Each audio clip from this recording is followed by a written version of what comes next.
नमस्कार दोस्तों, स्वागत है आपका मेरे YouTube चैनल मूवी मैग्नेट में। दोस्तों 23 जुलाई 2025 श्रावण मास की शिवरात्रि के दिन किया गया एक छोटा सा उपाय आपके बच्चों की करा सकता है शादी। यदि आपके बच्चों की शादी के लिए रिश्ता पक्का होने में बार बार अड़चने आ रही हैं, बार बार बाधाएं आ रही हैं, लगातार देरी बनी हुई है, तो ये वीडियो आपके लिए है दोस्तों। आज मैं आपको इस वीडियो के माध्यम से एक ऐसे सरल और चमत्कारी उपाय बताने वाली हूँ जो कि मेरा आजमाया हुआ उपाय है। मैंने इस उपाय को काफ़ी सारे बच्चों पर भी आजमाया है, तो काफ़ी अच्छा रिजल्ट भी मुझे इस उपाय करने का मिला है। तो दोस्तों इसलिए मैं चाहती हूँ कि जितने भी मेरे प्यारे दर्शक इस वीडियो को देख रहे हैं, सुन रहे हैं, वो सब ये उपाय करें ताकि बच्चों की शादी में जो भी अड़चने आ रही हैं वे दूर हो जाएं और जल्द से जल्द अच्छा रिश्ता भी मिल जाए। दोस्तों कई बार सिचुएशन क्या होती है कि आपके बच्चों की शादी के लिए रिश्ते तो बहुत सारे आएंगे, बातें भी चलेंगी, लेकिन सफलता तक नहीं पहुंच पाएंगी, बीच में ही ब्रेक हो जाएंगी। और कई बार तो सिचुएशन ऐसी होती है कि रिश्ता भी पक्का हो जाता है, सारी बातें फाइनल हो जाती है, बिल्कुल एंड में जाकर कोई ना कोई बात ऐसी निकलकर सामने आ जाती है जिसके चलते चलते रिश्ता टूट जाता है। कभी लड़की वाले मना कर देते हैं तो कभी लड़के वालों की तरफ से ना हो जाती है। कुछ ऐसे रिश्ते आएंगे जो आपके लेवल के नहीं है, आपको पसंद नहीं है, आपके बच्चे वहां शादी करना नहीं चाहते, तो सीधी सी बात है आप अपनी तरफ से मना कर दोगे।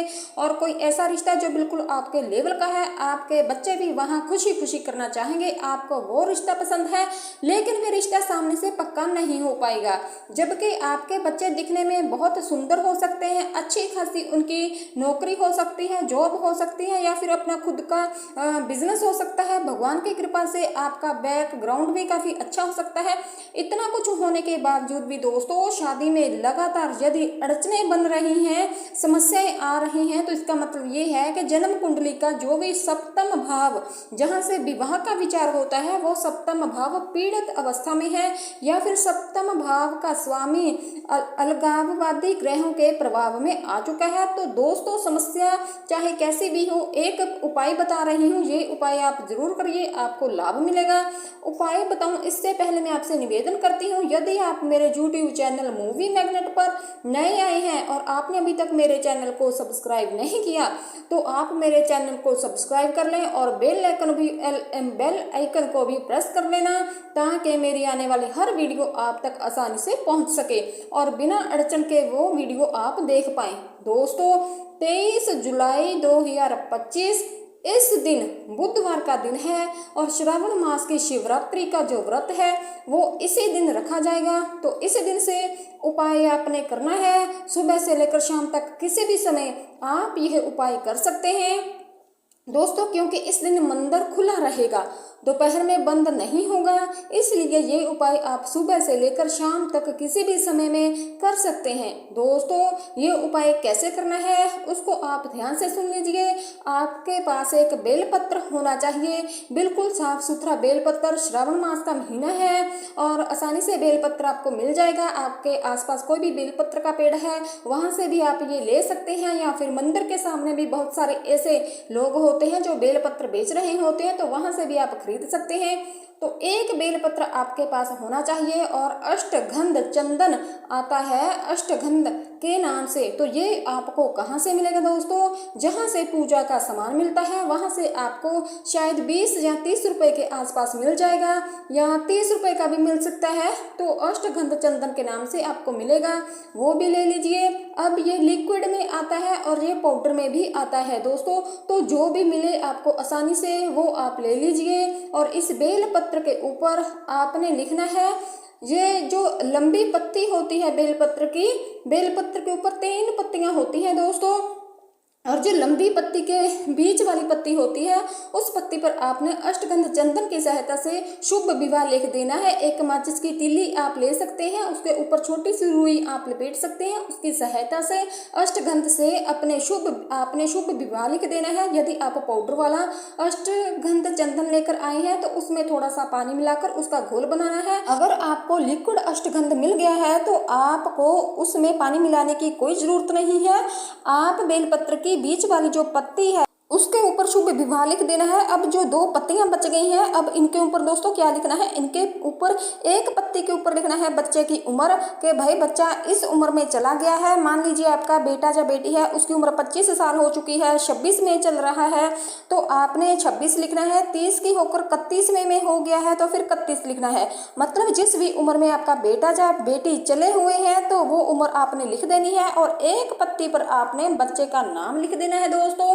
जो भी बच्चे का नाम है, लड़का है या लड़की है, तो उसका नाम आपने लिख देना है। और बीच वाली पत्ती पर आपने क्या लिखा है, शुभ विवाह, और एक पत्ती पर लिखा है बच्चे की उम्र, दूसरी पत्ती पर लिख देना है बच्चे का नाम। किसकी सहायता से, जैसा मैंने आपको बताया अष्टगंध चंदन की सहायता से। यदि आपके घर में पहले से अवेलेबल है ये, तो भी आप उसे प्रयोग कर सकते हैं, नहीं तो बाजार से आपको आसानी से मिल जाएगी।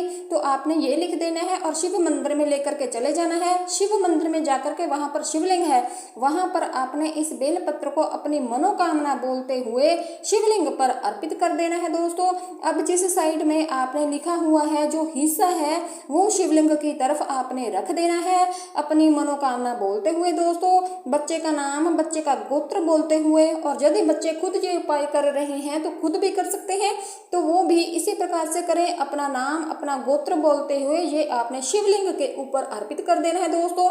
देखिए शिवरात्रि है, हो सकता है आप बहुत बड़ी पूजा करते हो, इस दिन बहुत सारी चीजें आप लेकर के जाते हो शिव मंदिर में और शिवलिंग पर अर्पित करते हो, तो आप कीजिए, उसमें कोई दिक्कत वाली बात नहीं दोस्तों। आप अपनी मर्जी से जो भी आपकी पूजा है वो पूरी कीजिए। तो पूरी पूजा जब आपकी हो जाए तो अंत में ये बेलपत्र मैंने बताया लिखा हुआ ये अपने शिवलिंग पर अर्पित कर देना है। गणपति जी महाराज से भी प्रार्थना करनी है, माँ गौरी जी से भी प्रार्थना करनी है, शंकर भगवान से प्रार्थना करनी है, संपूर्ण शिव परिवार से प्रार्थना कर लेनी है, बच्चे के शीघ्र विवाह के लिए प्रार्थना करनी है।